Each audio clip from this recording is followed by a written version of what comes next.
Hello, welcome to day 36. Today we're going to be doing another nonfiction text connection. This time, instead of writing a summary, we're going to be taking a look at author's purpose.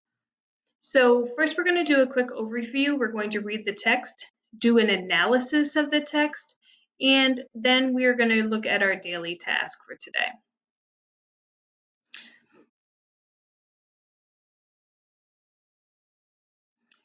Our introduction. The purpose of a writer is to keep civilization from destroying itself. So we look to authors to help us become more civilized, learn more about the world, to be entertained, informed, and to help form our opinions. And without that, then we won't grow as a civilization. Let's review author's purpose. Author's purpose is the reason why the text was written. So, why does an author write? Authors write either to persuade, inform, or entertain. Let's take a closer look at these three categories. When an author writes to persuade, it is the author's goal to persuade the reader to agree with the author's opinion.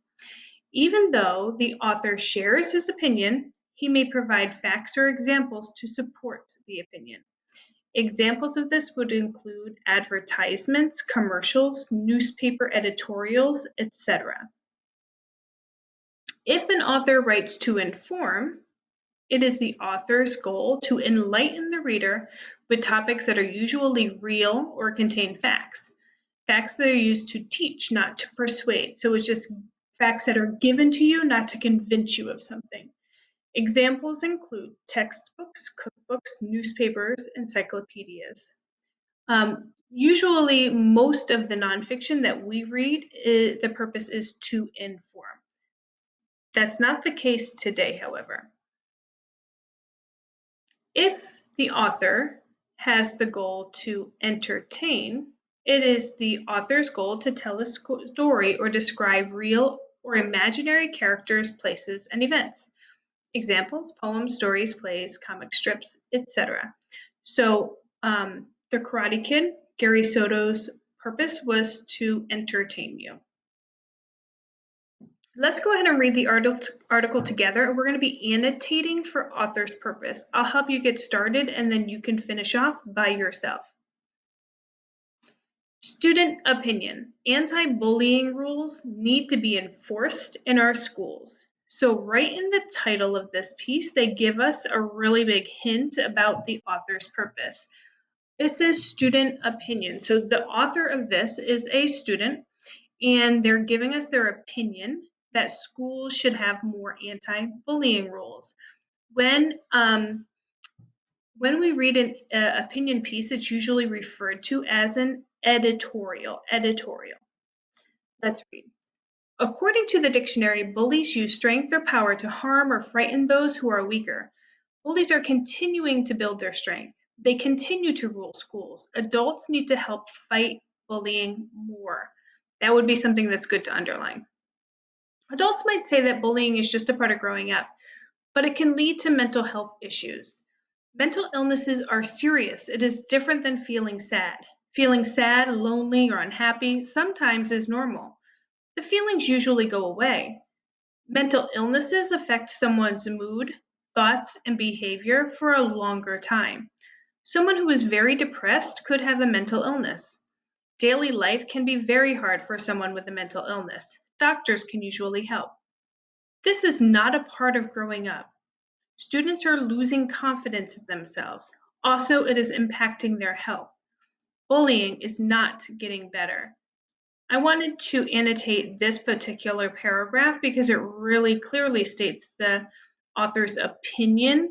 Since the purpose of this text is pretty clearly to persuade us of something, this annotation is important.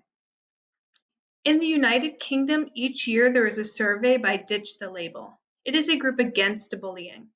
In 2018, it asked 9,000 people from 12 to 20 years old about bullying. The survey found that 1 out of 10 people responded was bullied every day. More than half were bullied at least once a month. the results said. In 2013, less than half of those surveys said that they were bullied often. Let's move on. It's time for schools to take action. Bullying has not gotten better, it has gotten worse. This kind of data must make us stop and think about how we treat others.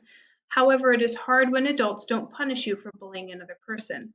Bullies are not punished enough in schools. It seems that bullies don't think about it before they hurt others because they probably won't get in trouble. This is a problem. Again, if we're annotating for author's purpose, this is going to be a really important paragraph to annotate or to mark because this clearly states the author's opinion. The author is trying to persuade us that schools need to take more action. I have seen physical and verbal bullying. When there's physical bullying at my school, the kid is taken out of school for 3 days. Then he or she comes back and starts bullying again. With verbal bullying, the teachers usually do nothing about it. Once I was called a name, and my friend told the teacher who was standing next to us. The teacher said that wasn't very nice and then walked away. The effects of bullying can lead to problems that young people should not have to deal with. Students who are bullied lose confidence. They might feel bad about themselves because of bullying. Mental health issues can continue to develop. The Journal of the American Medical Association Network is a medical group. It is called JAMA for short. The group did a study on bullying. The study looked at children who were bullied when they were 8 years old. It showed they had a bigger chance of developing a mental health condition that needed treatment as an adult. They were compared to kids who were not bullied. Bullying can do more than create mental health issues in children. It can also be tied to physical problems. Pathstone Mental Health is a group in Canada. It tries to find treatment for children's mental health issues. It says that bullying can bring signs of the flu. If bullying is not stopped, children will continue to be hurt. Kids need to be educated on how hurtful bullying could be. As we continue to read the rest of this passage, I want you to go ahead and annotate anything that would make us believe that the purpose of this article is to persuade. It was clearly to persuade from the title, so we want to make sure that we're finding evidence to support that. It is clear that bullying is bad for children. We need a way to make it stop. The first step is to make kids see that bullying is not the way to go. Teachers and parents need to help children understand why it is wrong. The University of Virginia also did a study on bullying. The study found that schools are safer when rules are applied and adults are around to help students. Rules and help were tied to a drop in bullying. It is important that teachers fight bullying and create safer schools. I have been bullied. I would feel safer at school if there were more punishments for bullies. Bullying can make school a difficult experience. Applying tougher rules can help create a safer school environment. That's a clear opinion from the author. Make sure you annotate that. Bullying is cruel and should not be allowed. Another clear piece of evidence. It should not happen in schools. Parents and teachers should be serious about stopping it. Giving bullies firmer punishments is a start to creating safer schools.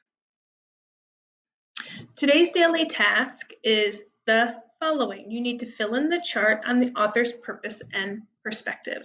So circle the author's purpose. Persuade, inform, entertain. In the title of this article clearly gives us the author's purpose, so that should be no problem. You need to give evidence from the text to support your choice. Then I want you to think, how does the author feel about the topic? What is the author's opinion about the topic? The topic is bullying. And then give evidence from the text to support your answer. Make sure that you send me a picture of your work. And if you are struggling, there is a Google Meet that is open. You can come in and ask for support. All right, have a great day. Bye.